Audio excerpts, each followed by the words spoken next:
नमस्कार दोस्तों, आपका स्वागत है हमारे चैनल DDS पर। जी हाँ दोस्तों, तो आज हम दोस्तों टॉपिक लेकर आए हैं हिंदी व्याकरण का। वह है टॉपिक क्रिया का टॉपिक है दोस्तों। ये क्रिया का ऐसा टॉपिक है दोस्तों जो किसी भी कंपटीशन के एग्ज़ाम हो या फिर दोस्तों बोर्ड के एग्ज़ाम हो, विशेषकर ये बोर्ड के एग्ज़ाम के लिए काफ़ी वीडियो लाभदायक होने वाला है। तो दोस्तों बिना किसी स्क्रिप्ट के वीडियो को ध्यान से देखिएगा और समझिएगा। चलिए सबसे पहले क्रिया की हम परिभाषा को देखते हैं। तो परिभाषा किस प्रकार है वो देखिए दोस्तों। इस प्रकार परिभाषा है कि जिस शब्द से किसी का काम का होना या करना या पाया जाए वह क्रिया कहलाती है। नोट, अगर बात करें क्रिया में तो धातु को मूलतः क्रिया के मूल रूप को कहा जाता है। धातु की जो मूलतः क्रिया होती है ना, उसको मूल रूप को क्या कहा जाता है? क्रिया। अर्थात क्रिया का जो मूल रूप होता है वो क्या कहलाता है दोस्तों? धातु। धातु संस्कृत में बोलते हैं, तो जो मूल रूप है में वही धातु है।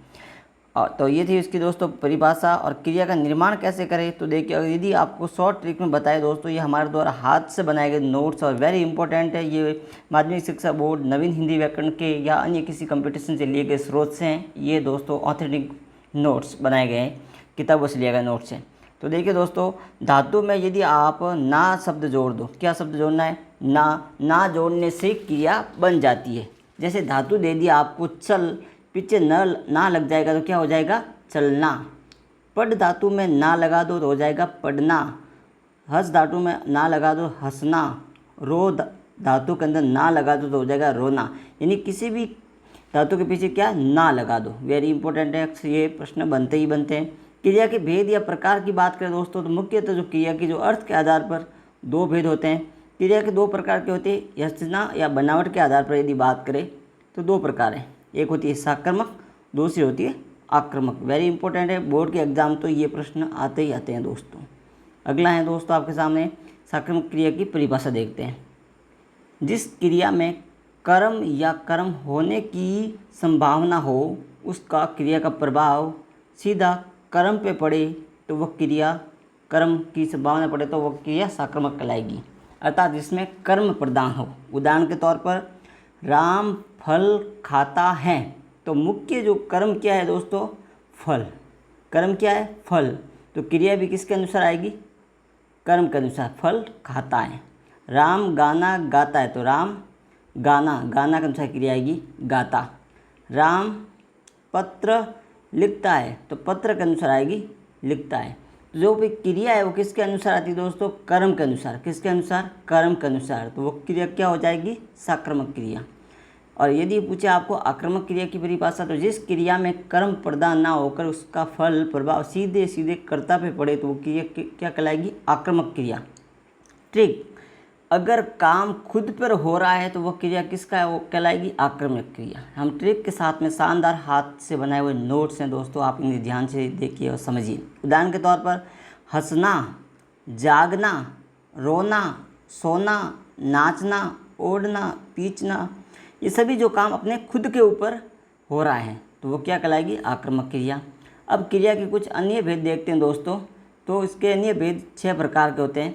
एक पूर्वकालिक, द्विकर्मक, संयुक्त क्रिया, प्रेरणार्थक क्रिया, सहायक क्रिया। आइए देखते हैं इनको बारी बारी से। पूर्वकालिक क्रिया का मतलब जब कर्ता एक क्रिया समाप्त होकर दूसरी क्रिया का प्रारंभ होना, पहले क्रिया पूर्वकालिक क्रिया कहलाती है। उदाहरण के तौर पर रीना खाना खाकर सो गई। रीना ने क्या काम किया? खाना खाया फिर सो गई। तो दो काम हो रहा है, एक कार्य प्रारंभ, दूसरे कार्य समाप्ति की ओर। दुष्यंत पानी पीकर सो गया, पत्र लिख कर चला गया। तो जिस शब्द के पीछे अगर कर ये जो दिख जाए ना, क्रिया के पीछे कर, देखिए खाकर, पी कर, लिख कर, तो वो क्रिया क्या कहलाएगी? प्रेरणार्थक क्रिया। पहचान देखिए, कर या करके शब्द आ जाए तो वो क्रिया हमेशा पूर्वकालिक क्रिया। द्विकर्मक क्रिया, जिसमें दो कर्म होते हैं, जिस क्रिया में दो कर्म हो वह क्रिया द्विकर्मक कहलाती है। जैसे रीना ने बच्चे को अंग्रेजी पढ़ाई, पहला बच्चा, दूसरा अंग्रेजी, तो दो कर्म हो गए ना। इसी तरह अध्यापक ने बच्चों को हिंदी पढ़ाई, तो देखो बच्चा और हिंदी दोनों क्या हो गए? दो कर्म। अगली बात कर दो तो संयुक्त क्रिया में जब कोई क्रिया दो क्रियाओं के सहयोग से निर्मित होती है या निर्माण होता है वह क्रिया संयुक्त क्रिया कहलाती है। उदाहरण के तौर पर देखो, इसकी पहचान कैसे करनी है? जहाँ आवाज़ या ध्वनि में बल लगाना पड़े उसे क्या कहे? जैसे जाने दो, तो वह संयुक्त क्रिया। मैंने किताब पढ़ ली। रीना खेलती खेलती रहती है। मोहन पढ़ता पढ़ता लिखता है। हिना फ़ोन कंप्यूटर चलाती है। दिव्या फ़ोन कंप्यूटर चलाती रहती है। और मुझे जाने दो, मुझे भगवान के लिए छोड़ दो। तो जहाँ क्रिया पे बल लगे। प्रेरणार्थक क्रिया में क्या होता है दोस्तों, वे क्रिया जिससे पता चले कि कर्ता स्वयं ना करके किसी अन्य कार्य से कार्य करवाया जाता है, उसे प्रेरणार्थक क्रिया कहते हैं। जैसे धातु में आना तथा क्या हो जाएगा, वाना, दो शब्द आ जाए, आना और वाना। जैसे प्रथम क्रिया में आना, दूसरे क्रिया में वाना। जैसे चलना, चलवाना, उठना, उठवाना। ये सहायक क्रिया के तौर पर सहायक क्रिया का मुख्य क्रिया के साथ जुड़कर उसके अर्थ को स्पष्ट या पूर्ण करती है, वह क्रिया सहायक क्रिया। सहायक क्रिया में जैसे है, हूँ, था, थी, ताती, गा, गी, ये। वह स्कूल जाती है, वह खाना खाएगी, ये। और अगला दोस्तों टॉपिक पढ़ेंगे हम काल। ये दोस्तों सरल आसान भाषा में हमारे द्वारा बड़ी ही मेहनत से नोट्स बनाए, बड़ी ट्रिक के साथ इसे नोट्स बनाए। ये दोस्तों बोर्ड के एग्ज़ाम के लिए काफ़ी लाभदायक होने वाला है। हमने सरल और बेसिक स्तर से ही आपको इसके जो लैंग्वेज है उस तरह से बनाए हुए नोट्स हैं, ताकि बच्चे को शुरुआती बच्चे को आसानी भाषा में समझ में आ सके।